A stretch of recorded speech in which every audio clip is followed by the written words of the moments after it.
Rarely does a serving army officer publicly unleash on the top brass of the Australian military. But tonight, a senior defence psychologist has broken ranks to blow the whistle on Defence Force culture. Lieutenant Colonel Paul Morgan is accusing his superiors of neglecting abuse victims, covering up abuse cases and ignoring his own complaints. He's well qualified to speak. Not only does he play a crucial role in the mental health of Australian soldiers, but he too is the target of abuse, a vicious gay hate campaign. Now, after years of lobbying in-house at Defence, he's decided enough is enough. He spoke to reporter Hayden Cooper.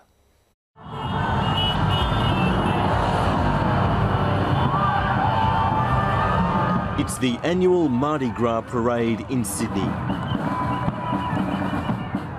And a milestone moment for gays and lesbians in the military.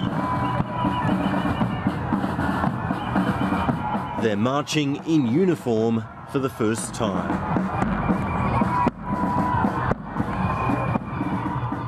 It makes us especially proud to carry the banner this year when we are marching as a uniform contingent. We're very proud of our country. Oh, it's fantastic. It's something that I've wanted to do for a very long time. Yeah, it's great. One man has fought harder than most for this breakthrough, Lieutenant Colonel Paul Morgan.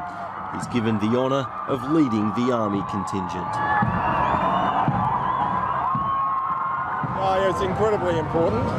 We haven't been allowed to march in uniform before. This is the first time. I wonder if it's the first time in the world that gays and lesbians have marched in uniform.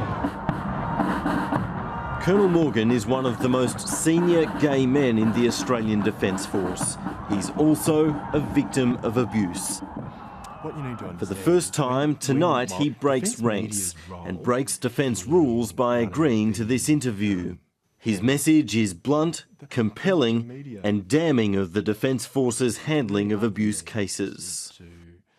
I'm speaking out because I'm concerned about the well-being of our junior soldiers who are experiencing abuse in defence today.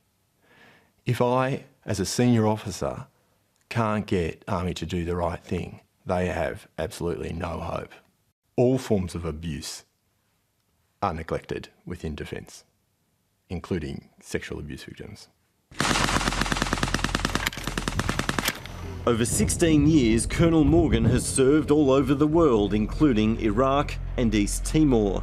Now he's a senior Army psychologist. At Defence's Joint Health Command, he's the leading policy officer responsible for the mental health of Australia's deployed soldiers. And he's seen up close Defence's reaction to more than 1,000 abuse allegations dating back 50 years. Has Defence improved the way it treats these issues? I can categorically say that no matter all of the cultural reviews, establishment of the Abuse Tribunal and the DLA Piper report, nothing has changed about the way Defence reacts to abuse. Nothing. Nothing. From my personal experience, nothing has changed. Why not? I'm not really sure why not, but I suspect that our senior leadership just doesn't care. It was a year ago this week that Defence released Pathway to Change, the official roadmap to ending abuse and discrimination. Constructive and positive way forward. But what has really changed? Absolutely nothing has changed since the release of Pathways to Change a year ago. My personal experience tells me that the Army's abuse management strategies that I've seen of delay, deter and deceive are still in full swing. How would you describe the attitude of the senior generals in Defence to treating abuse? Whenever I think about meeting a general, the first question that would come to my mind is, so you've been in the Army for 30 to 40 years. Why didn't you do something about the culture of abuse? And why aren't you doing something now? Lieutenant Colonel Paul Morgan's own case is confronting. In 2010, a Facebook page was set up by a former soldier targeting Colonel Morgan and several other gay members of the military. It accused them of a filthy lifestyle decision. Dozens of other Defence employees joined the Facebook group. Colonel Morgan also received an explicit death threat on email. I will cut your homosexual carcass into 100 pieces to feed you to the marine life in Botany Bay. I remember flying to Melbourne to beat the morning newspapers to tell my parents about the fact that my colleagues were targeting me and joining in with someone who threatened to kill me. And not only that, but the army was refusing to discipline them. I remember their tears, their fear, and I still feel guilty to this day that I put them through that. What were the failures in Defence leadership in handling your case? Every officer in my chain of command, every colonel and general, all the way through to the current Chief of Army, Lieutenant General David Morrison, systematically failed their duty in relation to the management of my complaint. Colonel Morgan says it was never taken seriously and key response deadlines were not met. The Defence instructions are legal obligations and they require certain actions to be taken in the first 24 hours after an abuse complaint is made. What happened in my case is the actions required in the first 24 hours took 51 days to be completed. The actions required in the first 7 days weren't completed for 21 months.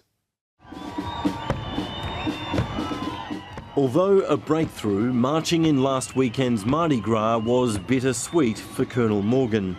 He clearly doesn't hide his deep frustration with Defence bosses, nor, he says, does the gesture mask Defence efforts to cover up abuse cases. He recalls vividly the reaction at work after he made a written submission on abuse to a Senate inquiry.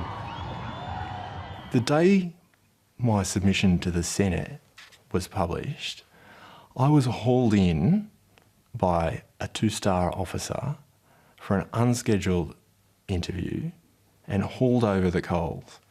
I was told that they were concerned that I was too focused on abuse and should spend less time on that and more time doing my work. So stop talking about it. Yeah. As a psychologist, Colonel Morgan is determined to stay in the Army, a job he does because he says he wants to serve the country, but he has no faith in the Defence hierarchy. How would you describe Defence's performance in treating and handling cases of abuse? Defence is appalling at treating cases of abuse. I don't have anything positive to say about Defence's handling of abuse and its mental health consequences. There's no support worker, there's no program, there's no policy on the abuse and mental health in Defence. Our senior leadership says one thing to the public and does another thing in private. The way Army deals with abuse is entirely consistent with how you would run a cover-up. He also has little confidence in the abuse task force headed by a former military man, Len Roberts-Smith, and instead advocates an independent approach. We need an outside body to step in immediately and look after the current serving victims of abuse in Army. In the meantime, Colonel Morgan wants serving abuse victims to contact him. He knows he's on dangerous ground. Merely speaking to the media could cost him dearly. But But this Army veteran is undeterred and unwilling to stay quiet. Do you expect any backlash for doing this interview? Every time I or a member of my family has asked Defence to account for its inaction, there's been a backlash. You could lose your job over this, Yes, possibly. but you're speaking out anyway. The issue is that there are hundreds of abuse victims currently serving in the Defence Force today. And somebody has to say something. If not me, then who?